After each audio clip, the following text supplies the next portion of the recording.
Hello and welcome back to Something Up My Sleeve. We're here with a bonus episode for you tonight. My name is Michael Dardon. I have the privilege of being your host of this awesome talk show that asks magicians what is something up your sleeve.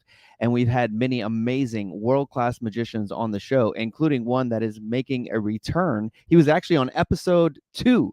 My second episode. And the reason he was there is because he's a friend of mine and he's an awesome guy. And I knew I could call him and he'd say, yes, let's do it. He'd be excited about it, but he went above and beyond and freaked us out with some amazing technological magic that he did right in front of the camera.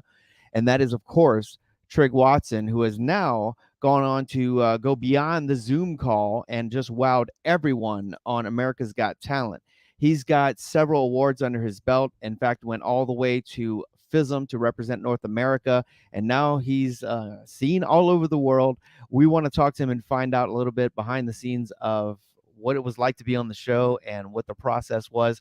So first of all, let me show you what that looked like. In case you didn't see it, we'll put the link in the chat so you can all review how he wowed everyone, including Simon.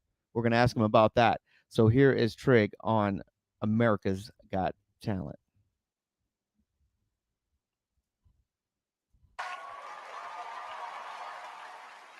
Hello. What's your name? My name is Trigg Watson. I'm 33 years old. And I live in Los Angeles. And I am a magician. Ooh. Wow. You answered all my questions. Do you do this for a living?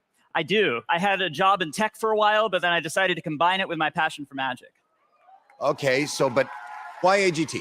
I have loved magic ever since I was a little kid. But in high school, I would watch magicians on America's Got Talent and imagine what it would be like for me to be on this stage. And now I am here performing in front of all of you.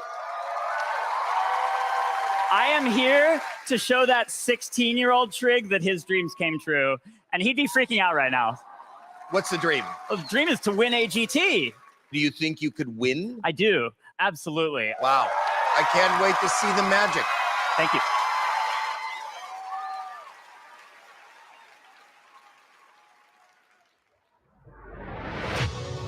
We spend a lot of our time experiencing other people's lives through a phone screen.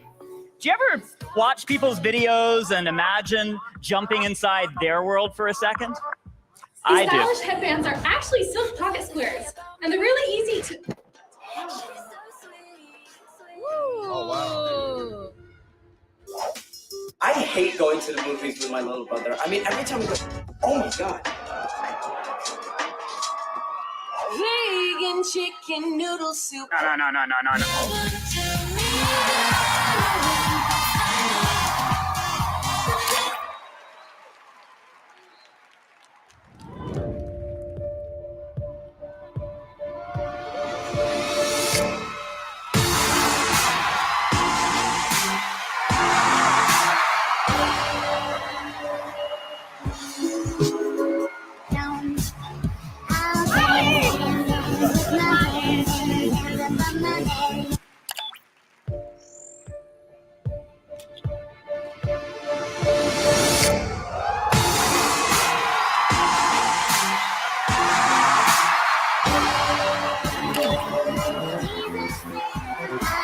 Oh my God. This is your sign to stop.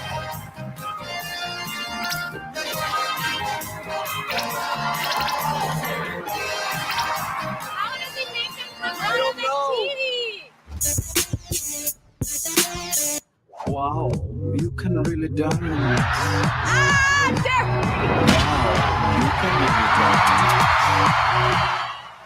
This might look like...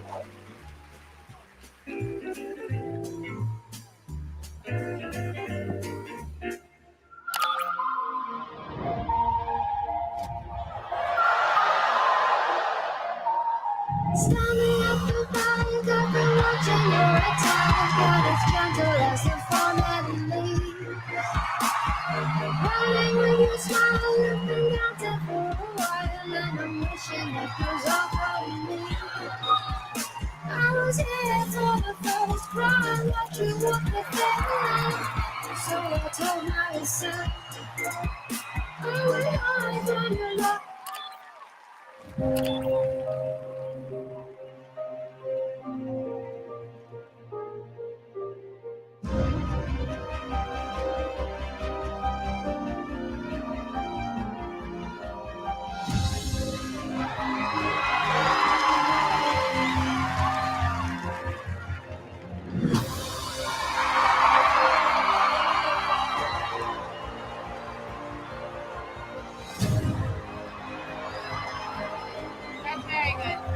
amazing.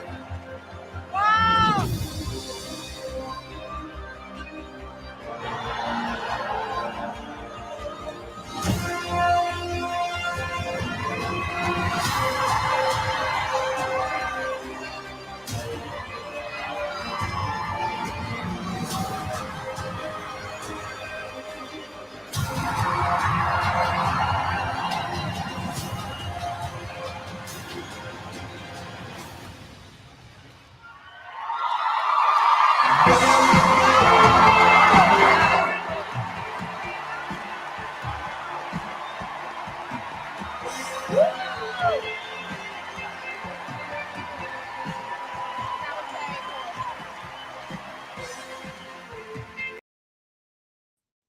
All right. We don't need to hear what the judges had to say because we know they loved it. We want to hear what all of you have to say as we now talk about not just that act, but his career. Please welcome Trigg Watson. Welcome back to the show. Thank you, Michael. Amazing. Absolutely. I don't get tired of watching that. And I don't like watching magic, honestly, well, not, on TV usually. And it's every time it gets to me. It's such a well-structured routine, first of all, and congratulations. Thank you. Thank you very much. I mean, it doesn't matter where it goes. You did your thing. You did it. You did it. You got attention. You did something unique. It doesn't even matter what happens from here. That's a huge accomplishment.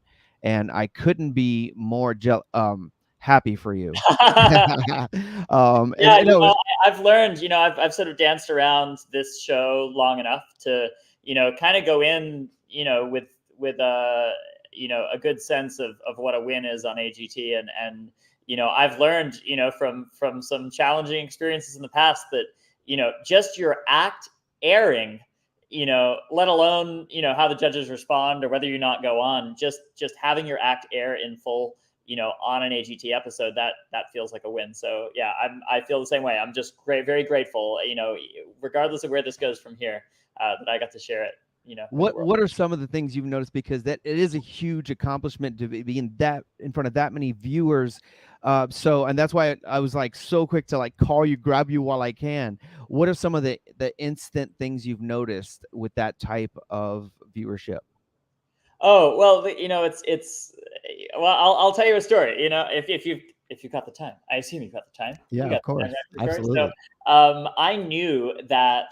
I found out a few days before that my act would be featured in some capacity on the show. I'd auditioned, I'd already taped, but even then, I was actually on for the magicians that pay close attention to AGT. I was actually on the show in season 16 for all of 1.5 seconds. An act that I did was featured in an opening montage on the first episode. Oh, wow. 21. And even though, it went great, I got a standing O from the judges, very favorable response. For whatever reason, it didn't end up airing, because they always film more content than they need. And they always have more magicians than they have room for in the show. So, it's not, just getting a chance to audition in the front of the judges doesn't necessarily mean that they're going to use it in the final cut. So, I first of all, I found out a few days before that, in fact, my act was going to air, and I changed my flights. I was on a cruise ship. I was scheduled to get home at 10 p.m. on the night that my episode was going to air. And I quickly booked a different flight so that I could arrive at LAX early enough to be able to actually watch it live, and invite some friends over. But I have this memory of, I was in an airport shuttle. I just landed, and it was around 5, I guess it would have been like 5:30, 5:45 p.m. The show was already airing on the East Coast in the US, because for those of the international listeners, we sort of have, something called 8/7 Central, which means something's playing on 8 o'clock and then it airs at 7 o'clock or earlier in the Pacific Coast. So my act was airing for the first time a few hours ahead. So I'm on the airport shuttle watching a little live stream of the show on my phone, and I realized, oh no, it's happening. I'm about to air. So I'm quickly rushing off of the airport shuttle where I'm parked, to drive home. I get all of my luggage off just in time enough, wave good, tip the shuttle driver, we're at my parking location, and I just sit on all of my luggage on La Cienega Boulevard, with no one around me, and I'm just sitting there alone watching the screen and watching this act air live for the first time. And I'm just watching all these text messages come through, like flooding of Twitter notifications, Facebook notifications, instant notifications. I am completely and utterly alone, sitting on 3 checked bags and 2 carry-on. No, it's sort of tearing up, kind of overwhelmed by like, the reality of like, this being a kind of a big break for me. But just completely, I thought it was like the perfect showbiz moment. Yeah, sure. Yeah, right. It Absolutely. was really, and like, fortunately, when my close college friends called me immediately after, and my parents called me, and I'm just sitting there in the parking, on the curb. I'm happy to say that I had a bunch of friends come over later, and we had a proper watch party. But yeah, what a bizarre experience just to get that. So all of a sudden, for the world to have its attention on you for just, just a couple minutes, and just feel that flood. I was just grateful that it was positive. Positive outpouring of Because feedback. you don't know, right? You don't know until it airs what it's going to look like or what they're going to do with it, right? Exactly. Yeah. With this sort of show, they can tell whatever story they want to tell, and I'm Sure. grateful that they believed in the act enough to share the positive response it got. I'm grateful. Now, one would think, especially based on the intricacies of an act like that, that you had months to prepare, that you were rehearsing every day, and you're saying that you didn't have that much time to even know you were be on the show. Yeah, I posted a very rough proof of concept of this sort of idea of a video image leaving the TV screen and existing outside of it on social media in I think it was end of February. And in an act of rather overzealous courage, I just shared this brief clip, this concept, with a contact of mine, casting folks on the show. And they liked it enough to say, hey, we'd love to see the full act, which didn't exist. There was no full act. Okay. And because I was just sharing it with them of like, I just want to put this on your radar. Maybe this would be useful for future seasons. This is sort of a cool concept. Just want to let you know that I've got something cool in the works. Maybe, touch base with me later in the year. I might have something cool to show you. And when I found out that they were interested in learning more about, possibly for this season, I just went into overdrive. I was on tour at the time, so I was doing shows at colleges in Texas, and I was just every waking moment. I basically dropped everything. I stopped working out. I was probably sleeping a little less, and I just made the time to try and get this act on its feet. And it was touch and go because this is relatively new technology I hadn't worked with before. There were technical snags along the way that I didn't anticipate, and I was relying on the kindness of friends that had tips and advice, and sounding board. I had to come up with what the act was, because I didn't even know what the premise was, and you had to go and buy some orange juice. Well, the orange juice came relatively late. Originally my vision was to actually make a Sonic cup from the judges' table appear, because they have those sponsored beverages at their tables. I thought it would be kind of fun if I like swiped up to maybe a video, a TikTok of a judge judging another act, and I make their cup float out of the screen. But then I found out later that they weren't comfortable with me incorporating their sponsored, Yeah, in case it airs next season when it's Red Bull instead of Sonic or whatever, right? So before we get back into the your preparation for this act, I'm curious as to, because I wasn't even aware that you were in a montage that they did not even have you on. What did they say no to? What was your routine then, years ago? I actually, you might be familiar. I have a routine where I interact with objects through a live camera feed. So I have a TV on stage, and I aim a camera at a table, and I put objects on the table, and I go over to the TV screen, and I kind of flick objects off of the TV screen, and they fall off in real life. So it's sort of like a Penn and Teller Shadows-esque kind of concept, but with a TV and a camera feed instead. Nice. And it's an act that ends with a balloon being popped through the TV screen that someone's holding. So I brought Sofia Vergara up on stage and held a candle up to the TV screen of her holding the balloon, and the balloon popped in her hands. And that's the moment that actually ended up being included in the show, of just this, in a quick sizzle, Sofia Vergara reacting to me popping a balloon in her hands, because, that's a good So how many years ago was that? This was in 2021. Okay. Go back to opening episode, premiere episode of season 16, 2021. In like, if you blink, you'll miss it. But there's a Right. moment where you see me holding a candle up and Sofia Vergara reacting to this balloon popping. And see that routine, I have seen you on video doing that. It's beautiful, and it's hard to imagine that wouldn't be used. So what do you think changed? Was it just that the acceptance of technology and the fact that, okay, this, we have to accept this type of magic, this type of amazement, or because it wasn't like you were doing billiard balls and then you changed to a technological type of effect? Yeah, no, I don't think it says so much. I don't think it's as much about what was wrong with the actor. I think it says more about just, the acts they had on the show for whatever reason. There's so many other factors that go into them deciding who they incorporate into the final edit. They want to have a good, diverse representation of people of age, skill level, background, geographic, geography. It's possible they just couldn't find a place where my act fit. I will also say, that act is me interacting with a live camera feed on a TV while being filmed by television cameras on a TV show. So it's like, it's kind of difficult, I think. Is that how, can we use the word meta, as the kids are saying? Is that the proper use of the word meta? Absolutely. That I think seems so. very meta. Yeah, very meta. Yeah. And I think, it's possible. I mean, again, this is me just grasping. Trigg Watson, Trigg Inception. Yeah, Triggception. This is just me grasping at explanations, but I think it's possible that they couldn't quite figure out how to edit the act in a way that it made clear to the viewers what was happening. Because if you're there live, all you see is a TV screen and you see a camera. But if you're watching online, you have to, or on TV, you're watching the judge's reaction and then they're cutting to what's happening on stage. Like, there's a kind of a lot going on. So that's all the thought that, if it was anything about the act, that may have been what it was. It was just difficult to kind of read. And the act I did this year, obviously, was a little bit simpler. There wasn't any judge interaction. It was just, here's the act, here's me with a TV. It was, I think, a little easier to translate maybe to a television show audience.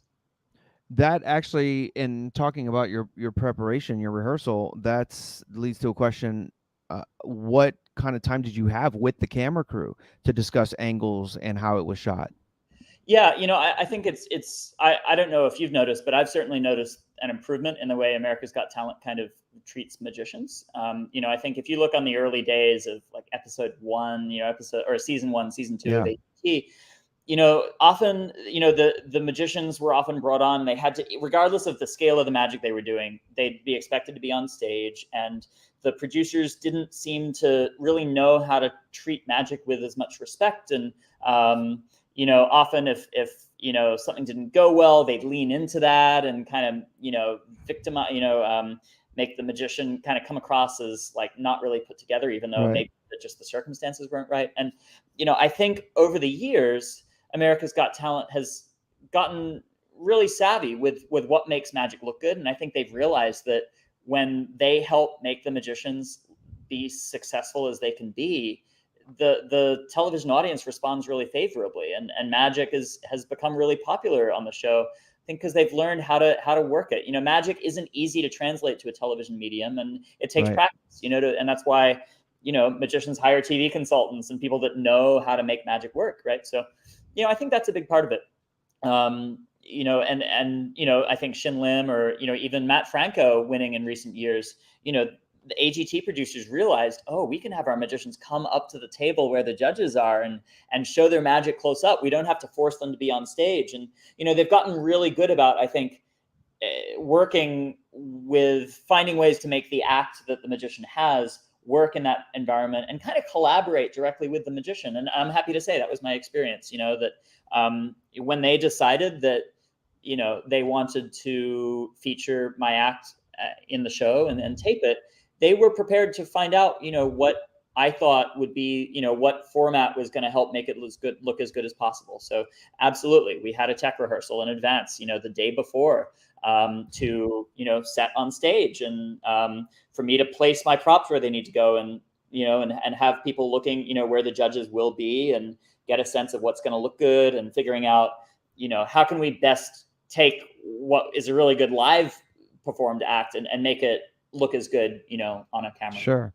Yeah, and I think it leads to one. I think that's one of the best effect you could have doing on TV magic is to make people want to be there live, to make people want to experience it. And that's one of the first thing I wanted to. I wanted to be in the audience. I wanted to go like, how would this look if I'm seeing it myself on stage? I want to see this. That was one of the first Yeah, things I in mean, I my think mind. I think the challenge with this act, of course, is that because there is this, video element being used in a way that people aren't used to. I think there are people probably that just assume that all of this is just a faked post-production thing where like that orange juice didn't really float out of the screen live. Like, of course it didn't. That must be editing, and Yeah, and they filmed the whole thing. Everybody was in on it, the yeah. So entire audience. I'm really grateful. I don't know who it was, but there's a YouTube comment on the AGT clip where someone that was present at the taping actually says, "Hey guys, I was actually at the live show Cool. taping, and this is what we saw." I was like, "Oh, thank goodness for Wow, that." that's saying I that, think that's extremely important. You probably Yeah. have some people in the audience going, "How come he got a giant TikTok? My TikTok's not that big." So in rehearsal and preparation, I would imagine that when you're working on an act that is much more intricate, that makes the rehearsal itself more intricate and difficult as well. So what was your process there for rehearsing and preparing? Yeah. It was a lot of me jumping between my computer where I'm, using video editing software and then jumping up on, this was the space. This is my rehearsal space. Here it is. So I would literally, this isn't the TV, but I would set up the TV, right here.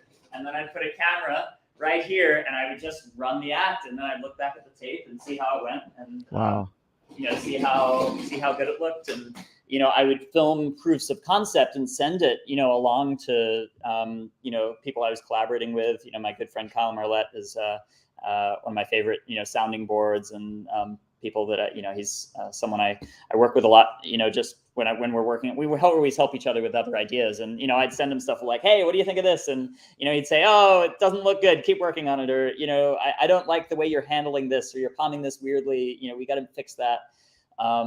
And I remember this moment where I was really kind of downtrodden. I'd run into so many technical snags and I felt like everything was just not to the level I needed to be, and the deadline was looming.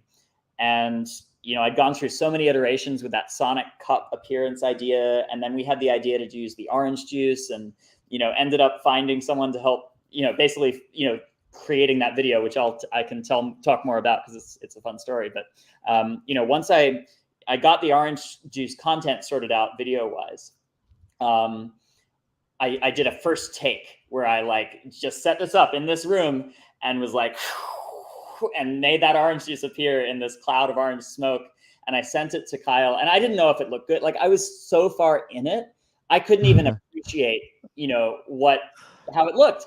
And I sent it to him and instantly I got a F. Yeah, that's that's incredible. That's the most amazing thing I've ever seen. Good job, dude. I was like, yes, because he's someone that is very critical and because he wants magic to look good. And when I got an F yes from Kyle, I was like, oh, I needed that. I'm so glad that was one of the ones that freaked me out the most, and I was surprised that magicians and muggles alike asked me about the orange juice. I think more than anything.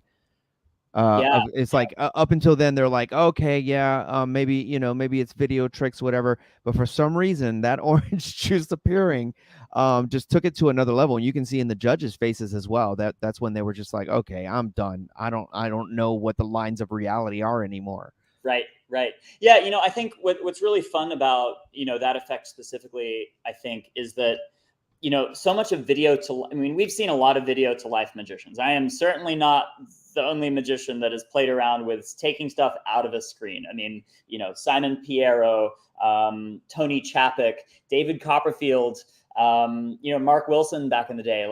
We are not the only ones who, the French twins on AGT, even Nicholas Ribbs from last year's season was doing some cool projection stuff. There's a lot of magicians that kind of play in this world. But a lot of video to life, you're taking a digital object on a screen and then you're producing it in real life, or you're taking that physical object and putting it into the screen, and that's it. But what's fun about, I think, the orange juice moment, which is a little bit, different, maybe a little bit innovative, is that we realized that with this sort of concept, after the orange juice appears and becomes a physical object, you can actually pour a digital image out of the carton before it goes back into the screen. So there's something really fun about like a practical object emitting something that is inherently digital, the orange juice stream, like kind of floating up and back into the TV, that I think just kind of took it to a direction that it hadn't been taken before. Now, that video I specifically wanted to ask you about, and I want to come back to the process of using the judges and their TikTok videos.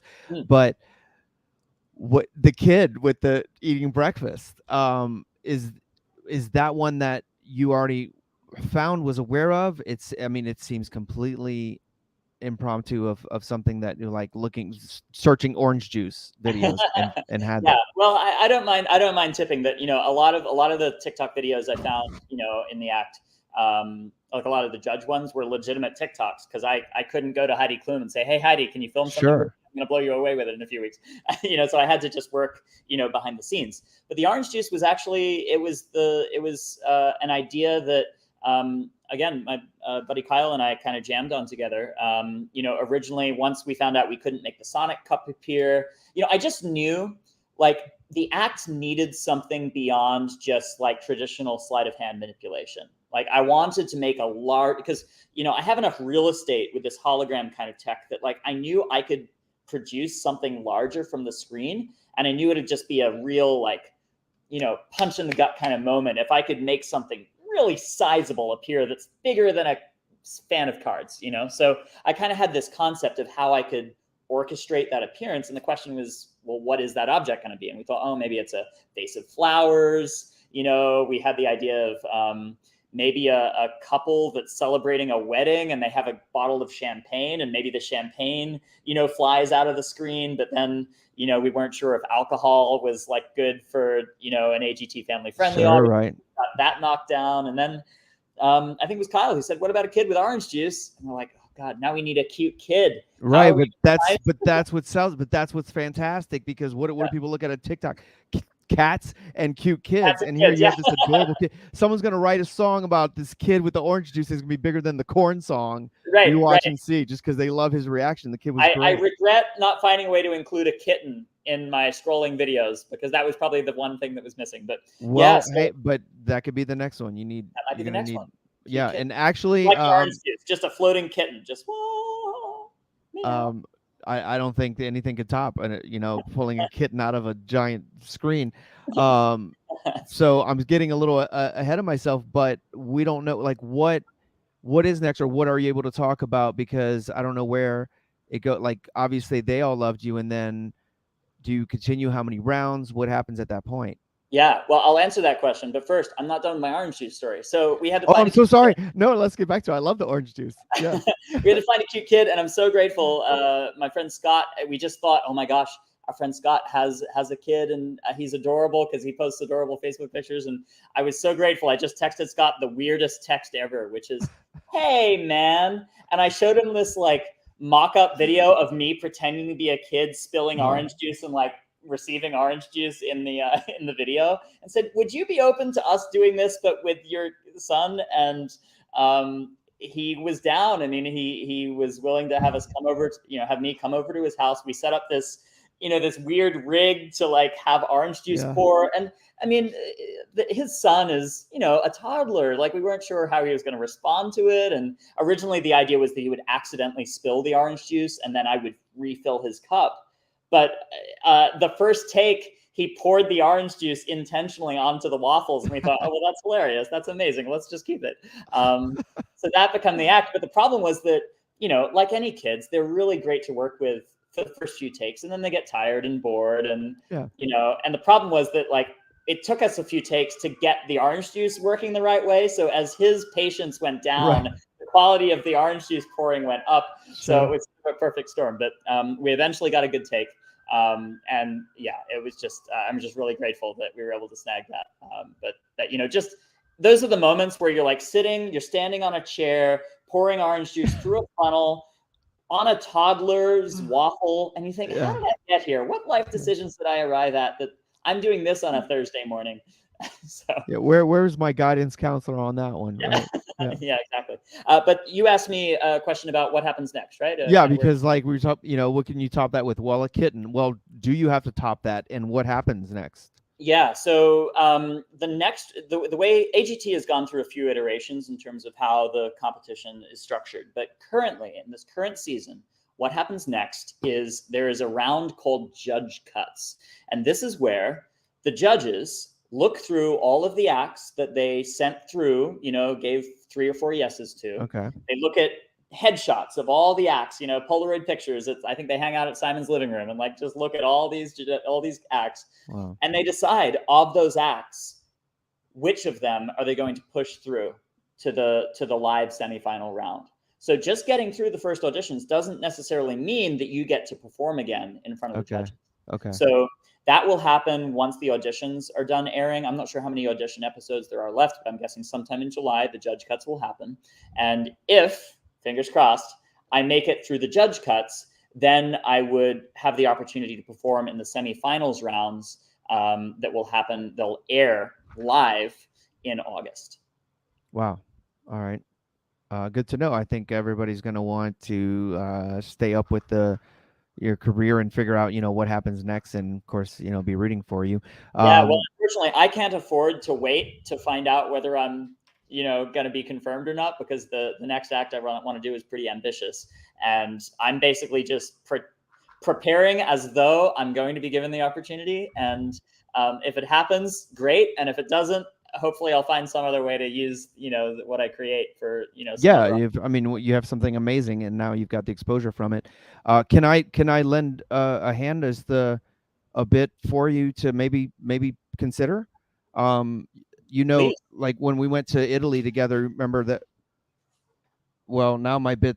Come on, come back here. My bit's ruined. I was going to show you an appearing kitten, and then I scared him with the appearing umbrella. I was going to show you. This is the umbrella from Italy. I mean, that's not a bad idea. Umbrellas and kittens. I like this. Yeah, sure. And yeah, he was all set, which he interrupts every one of these. You probably saw him before. He interrupts every one of the program. Come here, Fitz. Come here, show Trigg. All right. Well, we'll do. And then the umbrella. He jumped and ran. I was all ready to palm the kitten for you. Come on, come here. Come show Trigg. Okay, well we'll try it anyway. That was gonna be my appearing. That was my one trick for you today, was the appearing kitten. All right, we'll try. I'll do it when you least expect it. I look forward to. All right, so back to the judges themselves and finding the TikToks that you're able to manipulate and work with that were personal to them, which just to me that's the most brilliant thing, regardless of how great your effect is. The fact that when you can make it special for that moment and for those specific people, that's obviously going to play well. So how did you incorporate that? And without having to, I guess, reveal too much, did you have to sort through their TikToks, figure out how you can manipulate their TikTok, or what is that creative process?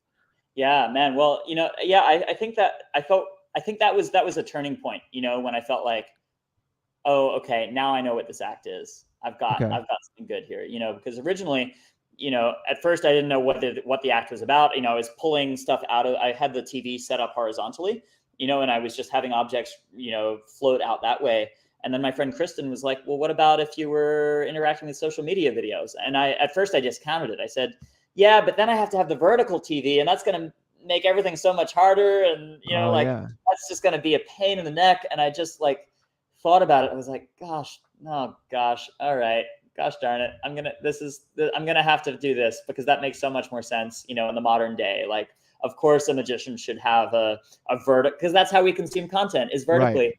So that's the orientation my TV should be in. Went back to the drawing board and figured out how to mount the TV a different way. And however, you did use the giant phone before, because you used the giant phone with apps on it for Penn and Teller. That's true. So you did have a vertical styrofoam, right? That I spray painted. Sure. Right. Yeah. A TV, but anyway, So when we had the idea for the social media, suddenly I was like, okay, that's a great act. And I think the judge videos, the judge TikToks kind of came out of me being a little bit concerned or self-conscious about the fact that this act wasn't interactive at all. You know, like the act I did, you know, a couple seasons before, you know, what was great was I was going up to Howie and putting his drinking straw on his cup and then going back up to the stage and flicking his straw off to the cup. And then I was getting Sofia Vergara out of the audience and up on stage to hold a balloon, you know, and I knew that AGT, it's a show basically about 4 famous people reacting to Right. unfamous people doing stuff. So if I was on stage doing this act that like didn't really require their participation, I knew that I wasn't going to give AGT necessarily the sort of content that it really likes. So I was thinking like, okay, maybe I have Sophia, you know, take an object and I drop it into the TikTok video. You know, I was trying to think like, how can I take this act and ensure that I get the, you know, give the judges their spotlight time. And I had the idea, I was like, wait a second, I bet Sophia has a TikTok. I bet Heidi has a TikTok. And I was like a weird ex-boyfriend scrolling through the history of someone's TikTok account. Like it's just going through, like Wow. looking through like, oh, wait, how far can I go? Like I was just searching through all of their videos, looking for stuff that I could mess with. And I found this video with Heidi with glasses. I was like, oh, that's fun. What if I could take her glasses? And then I went over to Howie Mandel's TikTok. Well, I guess I went over to Howie Mandel's TikTok. I'm scrolling through there, and I come across a video of him wearing his iconic glasses, you know, doing this dance. It was like, bingo, I know what I'm going to do. Nice. I'm going to take glasses off of one judge and put them on the other.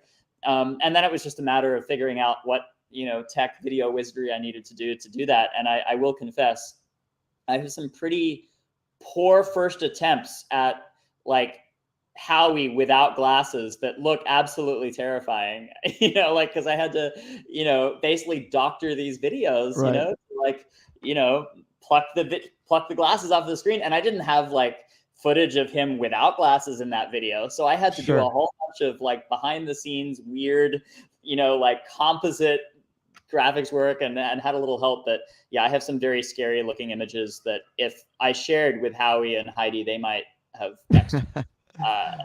well, and that's what's interesting is that nobody knows exactly. You're combining so many different elements and skills that nobody knows what's real or not or how the magic is done. But even if someone does, even if somebody did know how you did everything you did, they have to be so freaking impressed with what goes on and what you had to do, even assuming what you had to do, that's what's really impressive and goes above and beyond what you had to do or what we assume you had to do to get that ready, to prepare for that, to create that type of routine. And you can see it in their faces. The sunglasses was a key moment of now we get it. Now we do know what this guy's about. What is he doing? He is dipping into their reality. He's changing their reality right in front of their faces.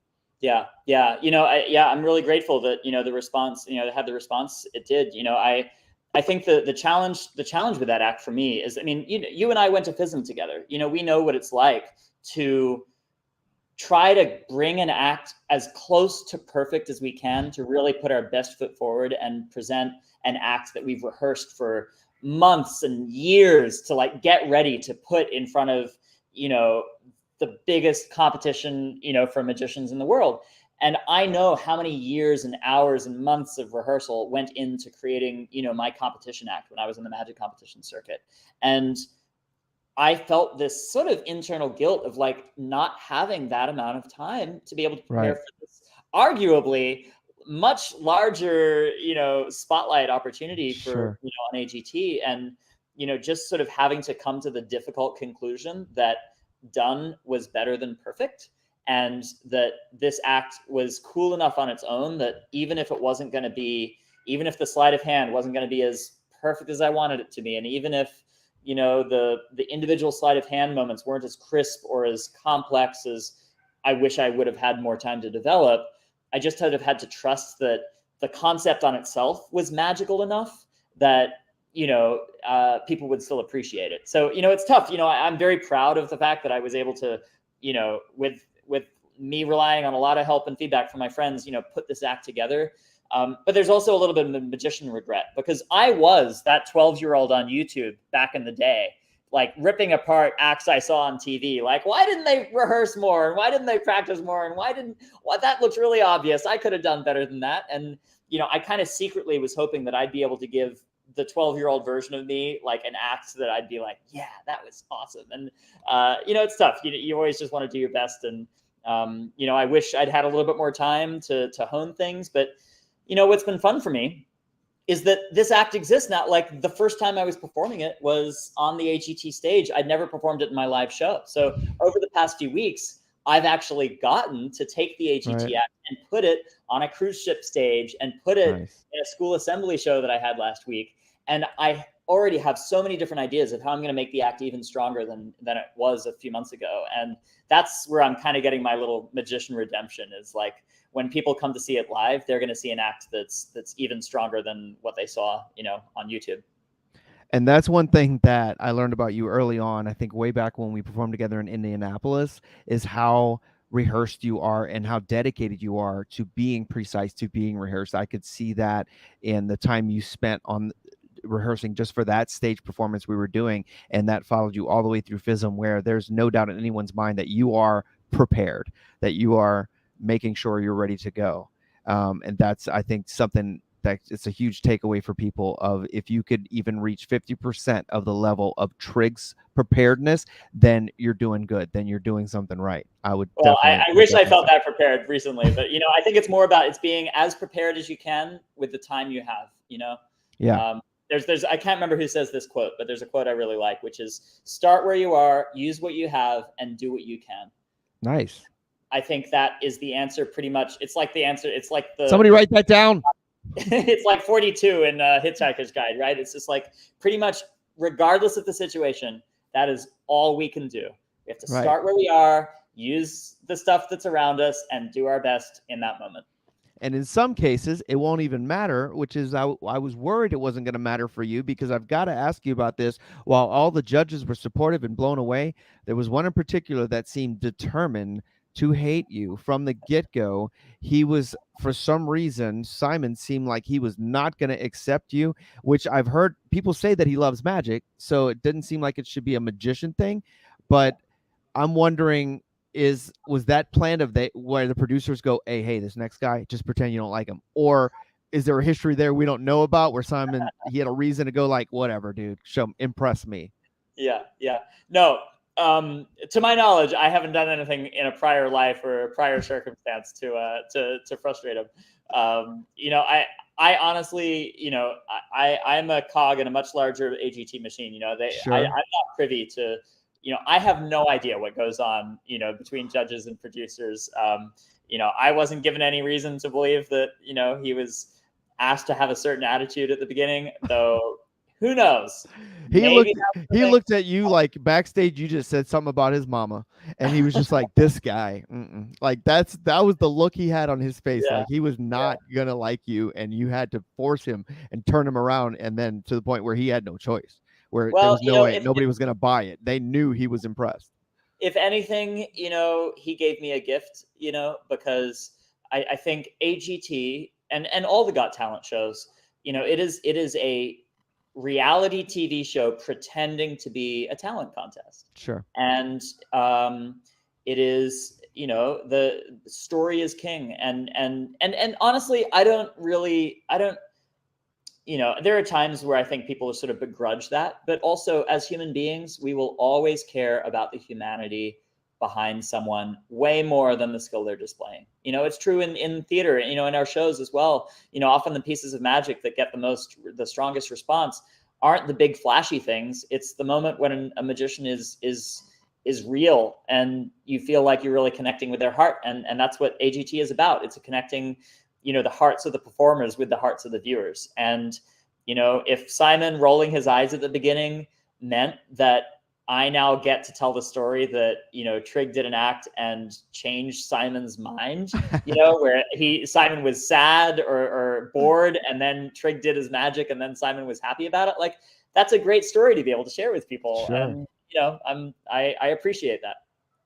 Absolutely. And it is amazing that effect that it has. They do tend to focus on, which I understand for reality, focus on the drama.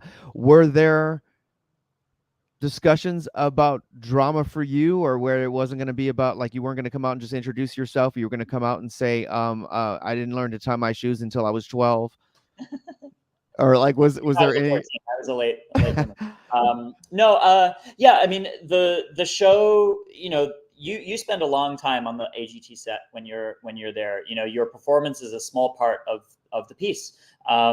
And you will do a lot. You'll have interviews, beforehand, where people ask, they're just trying to learn as much as they can about you.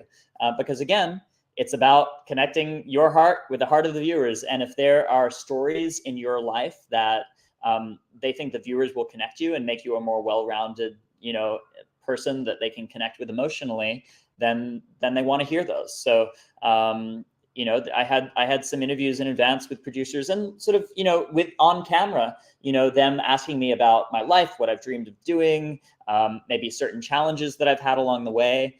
And I got to talk about, I got to talk a little bit about FISM and, competing in the biggest magic competition in the world, and how I kind of scored relatively averagely in the contest, but just how the journey, the process of preparing, in some ways, I think maybe a stronger magician. Those sort of stories they want to hear because they might showcase it. And obviously my act, I didn't get a lot of, time in the final edit where I was sharing more about my life, but they absolutely ask everyone for that sort of content, and ask them to share any stories that might be good for the viewers to hear. Did you talk about living in Slidell? I talked about where I'd lived, growing up. That should move you to the front of the line, right? They should be like, what? He had to live on the North Shore? All right, move him to the front. This guy had it rough. That's a Southern Louisiana inside joke for the that's for the Louisiana people, listeners. Yeah. So before it's like, oh, whatever. Yeah, I think he's from Slidell. Now it's like, he's from Louisiana, people. Yeah, it's funny. I feel like I had my Dallas, because I've moved almost every 10 years of my life just so far. You've lived all over the place. Yeah. 10 years of my life in Australia, and then I spent the next 10 years of my life in Louisiana, and then the next 10 years ish in Dallas, and now I live in California. So I had friends from those various times in my life saying, why didn't you say you're from Townsville? And then the Slidell people were like, why didn't you say you were from Slidell? And then the Dallas people were like saying, you're one of ours. How dare you not say you're from Dallas? Like, at least people have heard of Dallas. You could just say, like, because no one's heard of Slidell. Yeah. So I have to say Dallas. It's the closest major town. Right. Yeah. Yeah. I basically, that's why I intentionally kept it very neutral and said, I currently reside in Los Angeles, California. Is that, I didn't catch that. Is that what you said? Yeah. I currently reside. That's great. I think I said I currently live in Los Angeles. Yeah. Nice. There you go. So yeah. Oh, so I'm one of you. I'm one of you people. Yeah. Wow. Yeah. I don't know. I mean, I think it was tough. I thought, because I only moved to LA in 2019, so I'm not sure I feel like a complete LA local yet. But yeah, it's tough. I mean, I don't really know where I'm from anymore. I'm a little confused. I used to do the joke that there's going to be a new reality show called Los Angeles Has Talent, and it's going to be filmed in New Orleans. But unfortunately, you have to be from LA to be on the show, because we've learned like only people from LA have talent, based on what we have seen in the industry here.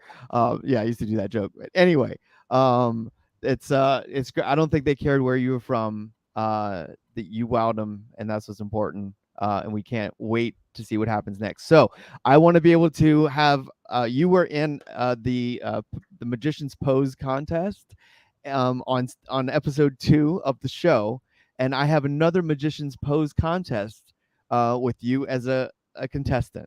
All right. So, but before we get into it, I'm going to ask you one more question, and then we'll close with the pose contest, so we can have a little fun while I have you. But if you were to, so let's get, I don't feel like I gave you enough time about the creative process. So in thinking of the creative process, if you were to advise someone, and maybe not a magician, maybe a gymnast, maybe an artist, somebody who just goes, I want to do what he did, I want to wow those judges, what is your advice toward that creative process?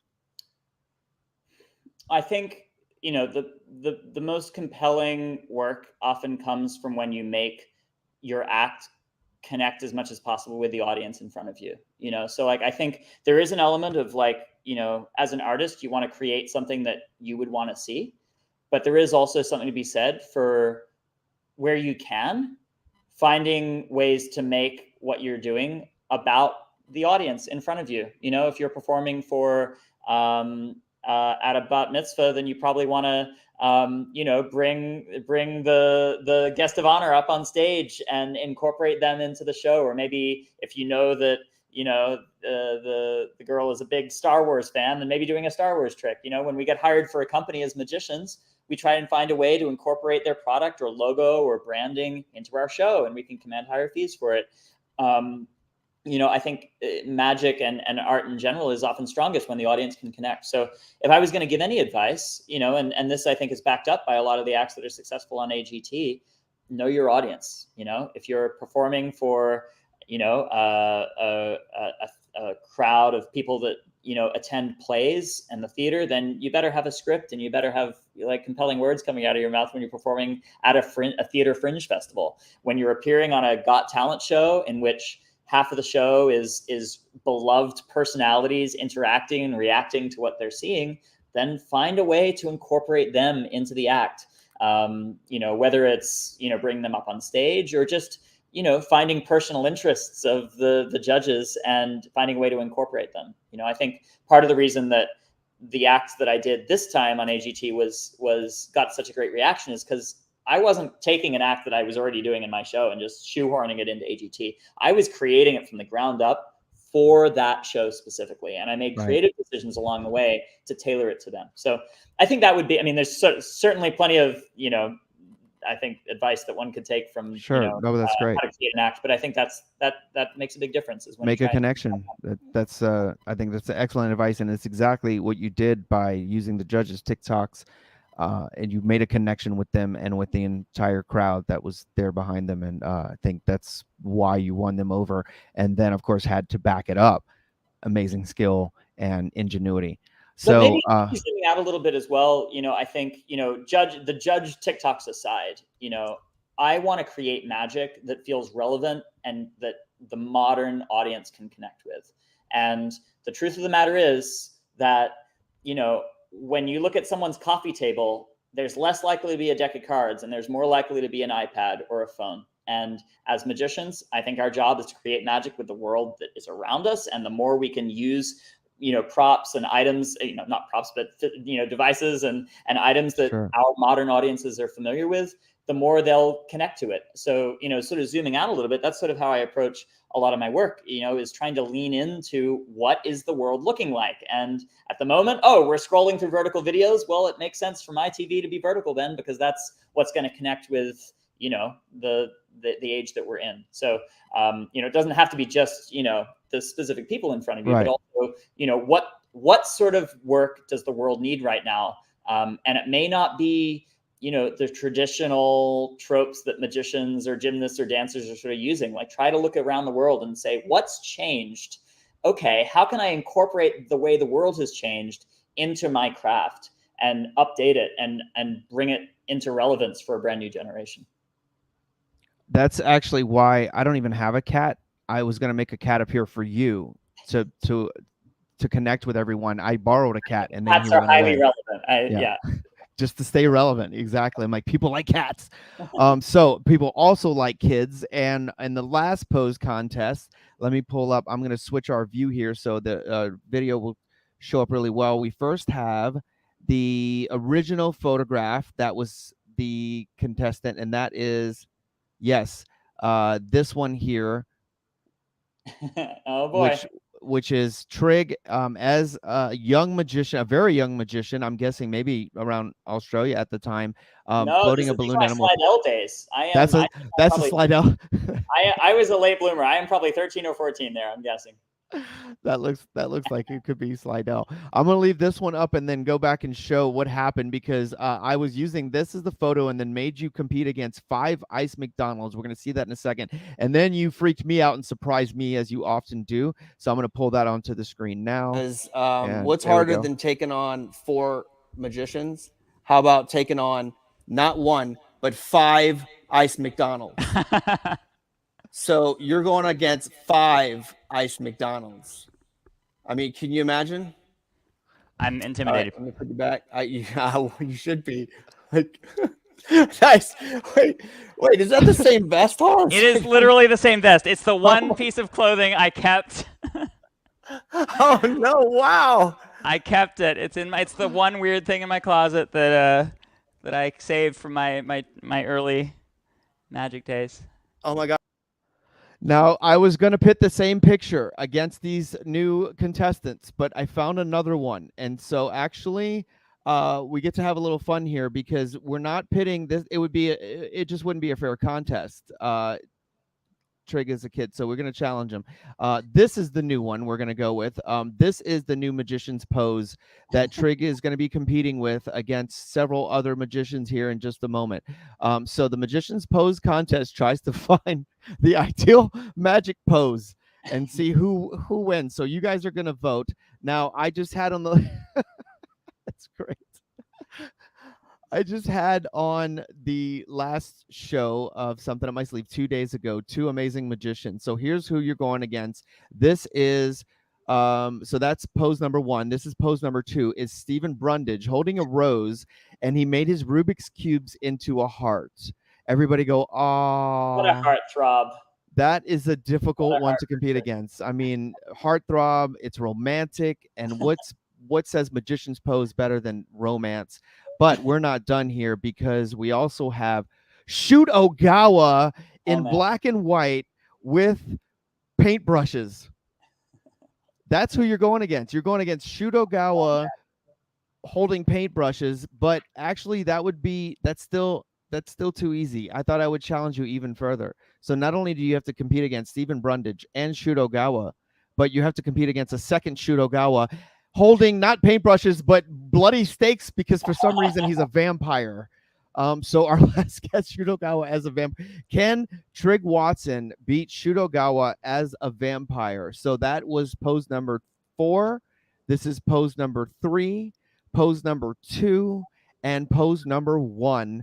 You can vote in the chat now. We have a couple moments to tabulate and see who is going to win the Magician's Pose contest. Get your votes in right now because you don't have much time. Trigg has to get to the mall to buy batteries. So we can't keep him all night. We're going to have to let him go. Oh, it looks like we're going to tally up the votes. The votes are in, and the winner is Trigg, but not the picture you thought. It's actually... Let me show everybody in this space. This is Trigg writing his own name with his body. What better magician's pose can you come up with? I don't even know how. I don't even know how I would do that. Trigg as Trigg writing the word Trigg. Unbelievable. That is. Come on, give me a T. Give me an R. Give me an I. A G. A G. And another G, and that spells Trigg, and that is the winner of this segment's Magician's Pose contest. Trigg, even that's even better than your childhood photo. I think you even beat your photo from last time. That was awesome. Glad I was able to find that because that's definitely a winning Magician's Pose photo. Thank you guys for tuning in, and a huge thank you to Trigg for being our guest once again on Something Up My Sleeve. We wish you all the best, and we can't wait to see what's next and what happens. Thank you, Michael. Appreciate Congratulations. Thank you so much. Just want to remind you guys before we wrap it up that the IBM convention is coming up. And I know the IBM and the organization has been a huge influence for not only myself, but people like Trigg as well, and coming up in competitions. And there will be a competition at that one that is happening in Pittsburgh. So make sure if you're not registered, you have about 2 weeks. Come see us and hang out at the IBM convention. And thank you, IBM, for hosting this on the Facebook page. This has been amazing. A bonus episode of Something Up My Sleeve with AGT star Trigg Watson. We're going to send it off now. Thank you guys for watching, and we'll see you on the next one.